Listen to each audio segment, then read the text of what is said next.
Welcome to Star Citizen. So, the second day of Citizencon. There was a lot of discussion about the armors, the equipments, weapons, all the upcoming game features, the gangs, how the fire spreads, how certain systems work, and how everything will affect everything, basically. One of the first topics was clothing and actually pouches, containers to give you extra space. Personally, I think they could have done it with a backpack, but well, you get an option to have yourself a clothing pieces to which you can attach a bunch of different pouches, which increase your carrying capacity. Now, this will of course depend on the size of things you're gonna carry as well, because you're not gonna store a big rifle in a small magazine pouch, but you can stack up on med pens, perhaps some gems, or just extra ammo for your pistol, which you might be carrying.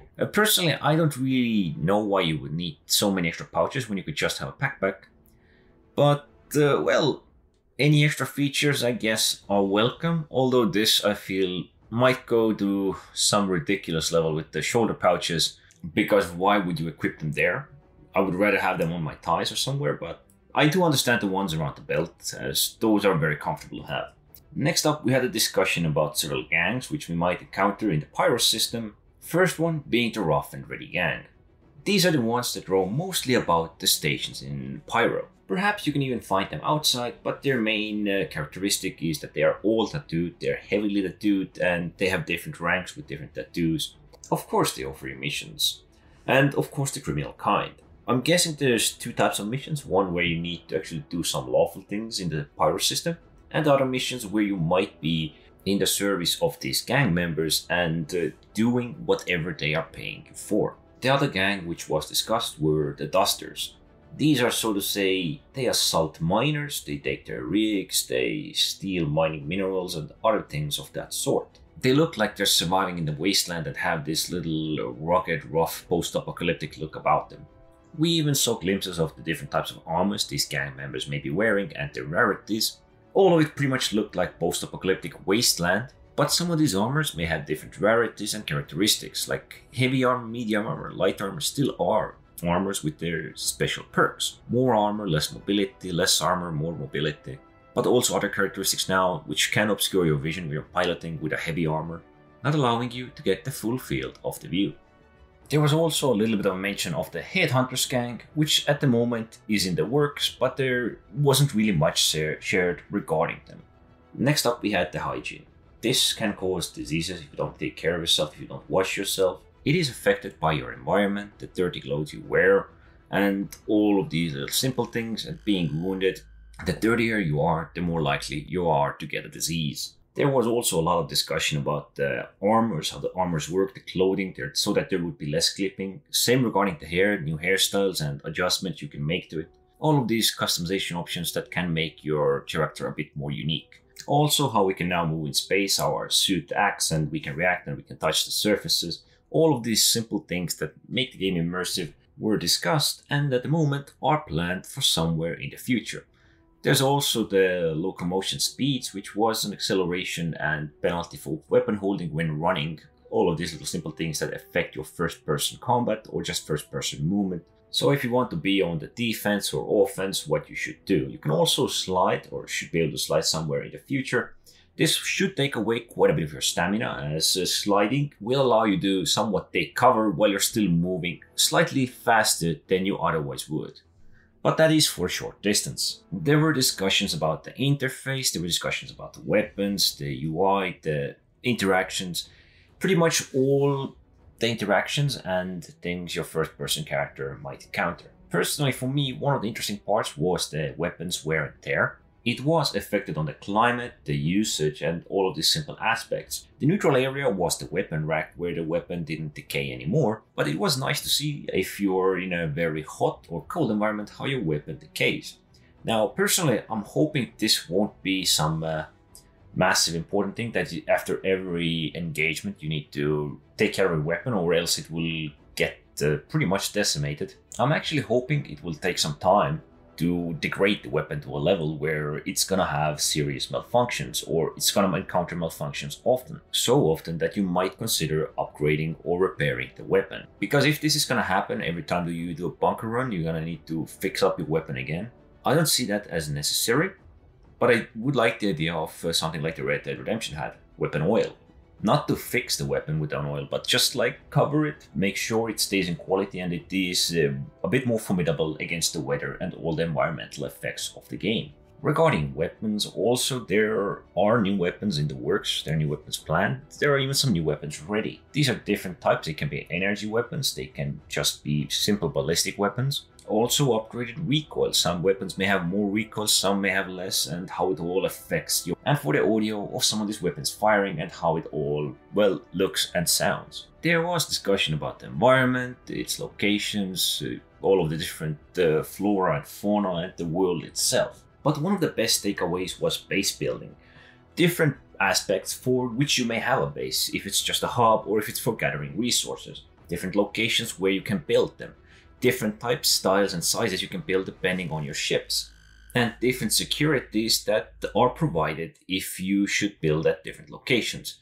Also the taxes which may come with it and areas which are not taxed and are utterly unlawful. One of my favorite topics of the day was the new facilities. More precisely, everything that we can do with them, the missions we can have in them, and to be even more precise, the raids which can take place in these similar locations.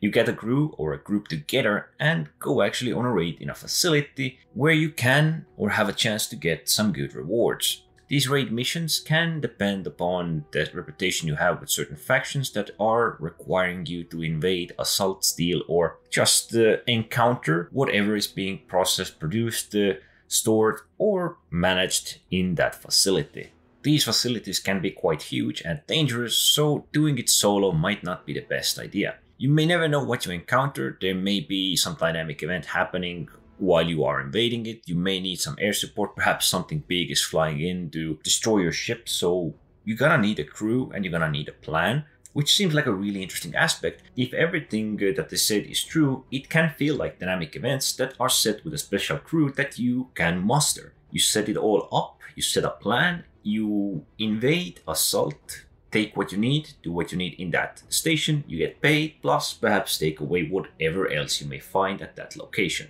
So this promises to be really interesting and one of the things I can't really wait for, as dynamic events are a big part of this game. Having an option to do these dynamic raids, so to say, is a great alternative when you just got a crew or you just want to partake in some group activities.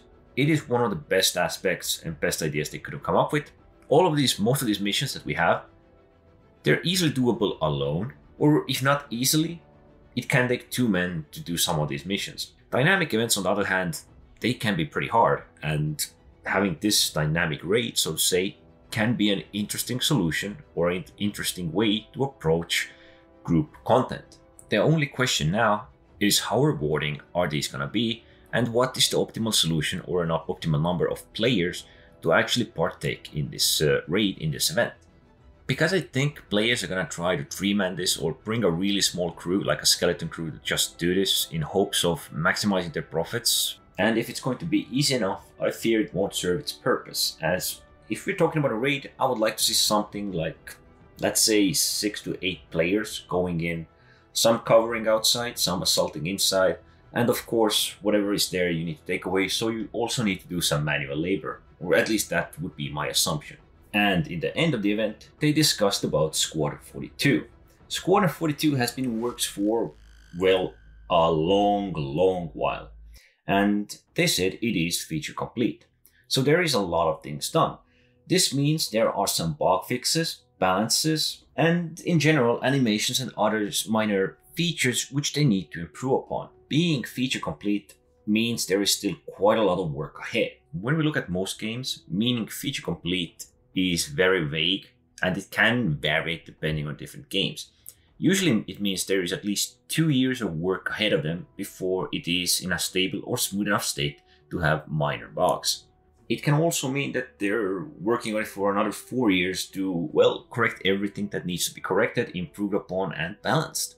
The clip they showed at the end of Citizencon, and actually released it on YouTube as well, was 25 minutes long, and it gave some insight into the Squadron 42. It gave us some visualizations, it gave us some bits and pieces of the story, it gave us some feel how the single play game is different from the Star Citizen, But one of my concerns or takeaways was that this is probably the start of the single player game, and thus probably the most flushed out part of this game. We didn't really see any alien races, just in the end there a bit of 3v1 duels with their melee weapons, stepping out of a wall or their ship that they boarded, whatever place it is they were boarding. So there was a lot of information. I highly suggest watching the videos, because I know it's roughly 6 hours, but there is just so much information. Anyway, don't forget to subscribe, and thanks for watching.